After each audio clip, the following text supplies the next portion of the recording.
అందరికీ నమస్కారం అండి. ఈరోజు మనం బి కృష్ణకుమారి గారు రచించిన పిచ్చి తల్లి అనే ఓ చక్కటి కథను విందాం. ఇక కథలోకి వెళ్దాం. అప్పుడే తెల్లారింది. దిక్కుమాలిన సంత. తెల్లారి లేచింది మొదలు. వీళ్లతో వేగలేక చస్తున్నాను. నా బతుక్కో అచ్చట ముచ్చట లేదు. జీవితానికి విశ్రాంతి అన్నదే లేదు. పడక మంచం మీద నుంచే మొదలు పెట్టేసింది సుభద్ర. ఆమె అరుపులకు సుదర్శనం ఉలిక్కి పడి లేచాడు. ప్రొద్దుటే ఏంటే నీ అష్టోత్తరం అంటూ దుప్పటి ముసుగుతన్నాడు. అవునవును, నాది అష్టోత్తరంలానే అనిపిస్తుంది. మీకే మగమహారాజులు ఆఫీస్కి చెక్కేస్తారు. పొద్దస్తమానం ఇంట్లో నేనేగా పడేది బాధ, మీకేం తెలుసు? ఇక లాభం లేదనుకుని పైకి లేచాడు సుదర్శనం. రోజూ ఇదే తంతు. తనివి తీరా నిద్రపోయే అదృష్టం లేదు. సుదర్శనానికే కాదు, చుట్టుప్రక్కల వారికి కూడా సుభద్ర అరుపులతో మెలకు వచ్చేస్తుంది. అసలు సుభద్రకు కూడా తన మీద తనకే కోపం వస్తుంది. తన పరిస్థితికి ఒక్కోసారి జాలి అనిపిస్తుంది కూడా. కాని చేతులు కాలాక ఆకులు పట్టుకుని ప్రయోజనం లేదు. అసలు చేతులు కాలడమేమిటి? సుభద్రకు 8 మంది పిల్లలు. 5 ఆడపిల్లలు, 3 మగపిల్లలు. ఆపరేషన్ గురించి ఎంత పోరినా సుదర్శనం వినిపించుకోలేదు. సుభద్ర చేయించుకుంటానన్నా ససేమిరా ఒప్పుకోలేదు. 8వ ఆడపిల్ల పుట్టినప్పుడు సుభద్ర ఆరోగ్యం బాగా దెబ్బతింది. డాక్టరు భార్యాభర్తలిద్దరినీ చీవాట్లు పెట్టి ఆపరేషన్ చేసింది. అక్కడితో పిల్లలకి ఫుల్ స్టాప్ పడింది. ఈ మధ్యకాలంలో సుభద్రకి విసుగు, కోపం ఎక్కువైపోయాయి. పిల్లలంటేనే ఆమెకు ఏవగింపు కలుగుతుంది. సుదర్శనం సంపాదన ఏదో అంతంత మాత్రం. దాంతో ఆర్థికంగా ఇబ్బందులు. అస్తమానం పిల్లలకి ఏదో సుస్తీలు. వాళ్ళకి సపర్యలు చేయలేక నానా యాతన పడుతోంది. ఆమెకు ఎవరిని తలుచుకున్నా ఉక్రోషం ముంచుకొస్తుంది. ఆమె 2 అన్నయ్యలకు, 3 అక్కలకు లింగు లిటుకుమంటూ 1-2 సంతానం. ఆమె తమ్ముడికైతే అసలు పిల్లలు లేరు. దాంతో అతను సుభద్ర కూతురును పెంచుకోవాలని అనుకున్నాడు. ఆ మాటే సుభద్రతో అన్నాడు కూడా. కాని అతని భార్య ఒప్పుకోలేదు. మనం పెంచుకోవాలంటే మీ అక్క కూతురే దొరికిందా? లోకంలో బోల్డంత మంది అందమైన, ఆరోగ్యకరమైన పిల్లలుంటారు. ఊరికే ఉబలాట పడకండి అంటూ చీవాట్లు పెట్టింది. అది కాదు సుందరి, అందం, ఆరోగ్యం ఆ విషయాలది ఏముంది? మన వద్దకొచ్చాక పోషణ చేస్తే అదే వస్తుంది. నా మాట విను. పాపం అక్క కూడా పిల్లలతో సతమతమవుతోంది. ఆర్థికంగానూ ఇబ్బందుల్లో ఉంది. నచ్చ చెప్పాలని చూశాడు. మీరెన్నైనా చెప్పండి, అయినా ఇంతమంది పిల్లల్ని కండం ఎందుకు? అది వాళ్ల కర్మ అంటూ ఈసడించింది. దాంతో సుభద్ర మనసు చివుక్కుమనిపించింది. తను నిర్ణయం తెలియజేసే ముందే అన్ని మాటలు పడింది. నిజంగా అది కర్మ? అప్పటి నుండి ఆమె మనసు మరో మార్గంలో పయనించటం మొదలుపెట్టింది. అవును, తన పిల్లల్లో ఎవరినైనా పెంపకానికిస్తే వాళ్లైనా సుఖపడతారు. తనకు కొంచెం రిలీఫ్. తిని తినక ఎందుకీ చాలీ చాలని జీవితం? వాళ్ళు ఎందుకిది అనుభవించటం? ఇంతమంది పిల్లల్ని పెంచి పెద్ద చేయటం అంటే మాటలా? అందులో 5 ఆడపిల్లలాయే. వాళ్ళ పెళ్లి చేయటం మాటలా? అప్పుడే ఓ నిర్ణయానికి వచ్చింది. పెద్దబావగారికి 2 మగపిల్లలే, ఆడపిల్లలు లేరు. ఆయన వచ్చినప్పుడు సకల మర్యాదలు చేసి మెల్లగా విషయం బయటపెట్టింది. అమ్మో, ఆడపిల్లలు పెంచుకుంటామా? మీ అక్క ఆ 2 బడుద్దాయిలతోనే వేగలేకపోతోంది. నిజంగా పిల్లల పెంపకం నీ వద్ద చూసి నేర్చుకోవాల్సిందేనమ్మా. ఇంతమంది పిల్లల్ని ఎలా సాకుతున్నావో అని ఆశ్చర్యంగా ఉంది. అది ప్రశంసో హేళనో అర్థం కాక మిన్నుకుండిపోయింది. అయినా వాళ్ళందరి వద్ద, తెలిసిన వాళ్ళందరి వద్ద చూచాయిగా విషయాన్ని కదిపేది. తన అదృష్టం, పిల్లల అదృష్టం బాగుండి ఒక్కరు తగ్గినట్లే కదా అని ఆమె ఆశ. ఆ ఆశ తీరక ఏం చెయ్యాలో పాలుపోక తన అక్కసంతా భర్త మీద చూపిస్తుంటుంది. భర్త తరపు వాళ్ళు ఎవరూ తమ పిల్లల్ని అడక్కపోగా అనాథాశ్రమాల నుండి పిల్లలు తెచ్చుకున్నారు. దాంతో ఆమె అద్దె మీద గుగ్గిలం అయిపోయింది. ఎలాగైనా సరే పిల్లలు చక్కగా పెరగాలి, పెద్ద చదువులు చదువుకోవాలి, ఉన్నత స్థానానికి ఎదగాలి. కాని ఇక్కడుంటే అవేం సాధ్యపడవు. అదిగో అలాంటి సమయంలోనే ఎదురింట్లో ఒక జంట దిగారు. స్నేహలత, జగదీష్ బాబు. జగదీష్ బాబుకి బ్యాంక్లో ఉద్యోగం. భర్త ఉద్యోగానికి వెళ్ళగానే స్నేహలత సుభద్ర వద్దకు వచ్చేది.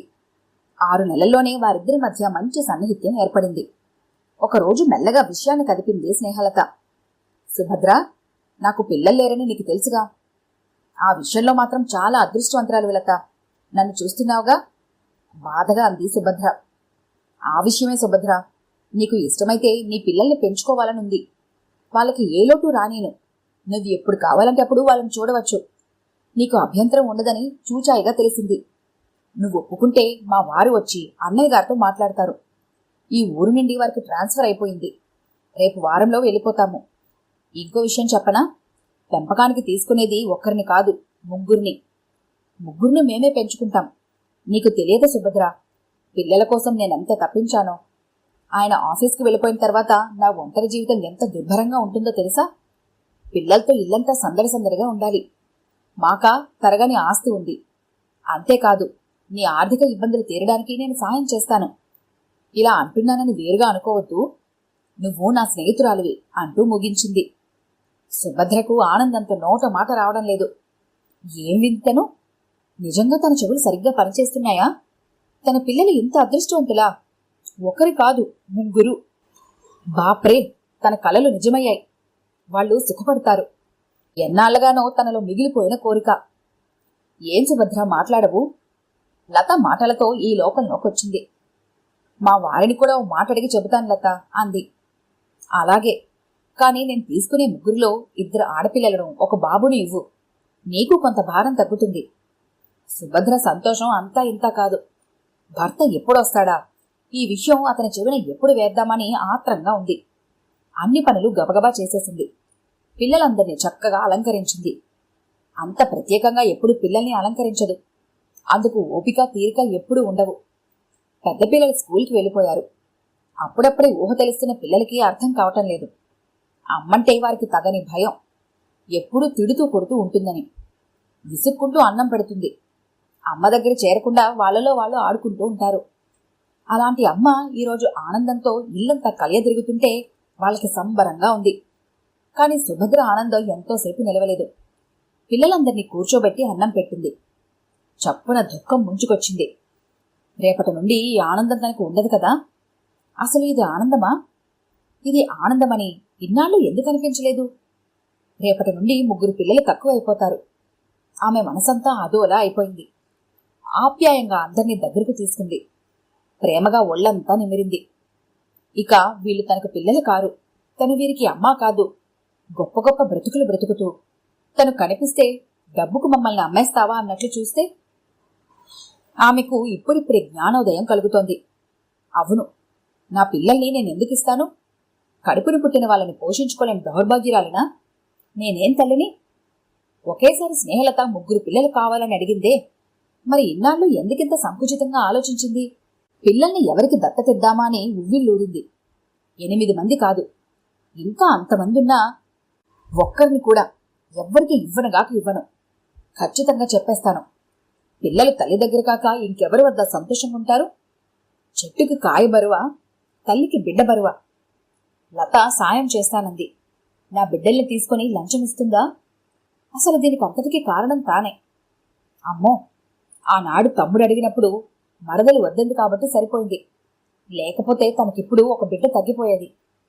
ఏదో కోపం వచ్చినప్పుడు కేకలేస్తాం, 2 అంటిస్తాం. అంత మాత్రం చేత పిల్లల మీద ప్రేమ లేనట్లేనా? నాకు బుద్ధొచ్చింది. చెట్లకు ఎన్ని కాయలుంటే అంత నిండుతనం. దేవుడిచ్చిన సంతానాన్ని పారేసుకుంటామా? ఇప్పుడే లతకి సంగతి చెప్పొస్తాను అనుకుని వెళ్ళి చెప్పేసొచ్చింది. సుభద్రకిప్పుడు ఎంతో రిలీఫ్గా ఉంది. ఇప్పుడు ఆమెకు పిల్లలే లోకం, లోకమంతా పిల్లలే. మళ్లీ తెల్లారింది. దిక్కుమాలిన సంత. తెల్లారి లేచింది మొదలు. వీళ్లతో వేగలేక చస్తున్నాను. నా బ్రతుక్కు అచ్చటా ముచ్చటా లేదు. జీవితానికి విశ్రాంతి అన్నదే లేదు. పడక మంచం మీద నుంచి మొదలుపెట్టింది సుభద్ర అష్టోత్తరం. ఈ కథ కనుక మీకు నచ్చినట్లయితే లైక్ చేయండి, షేర్ చేయండి. మరిన్ని ఇంట్రెస్టింగ్ కథల కోసం మా ఛానల్ని తప్పకుండా సబ్స్క్రైబ్ చేసుకోండి.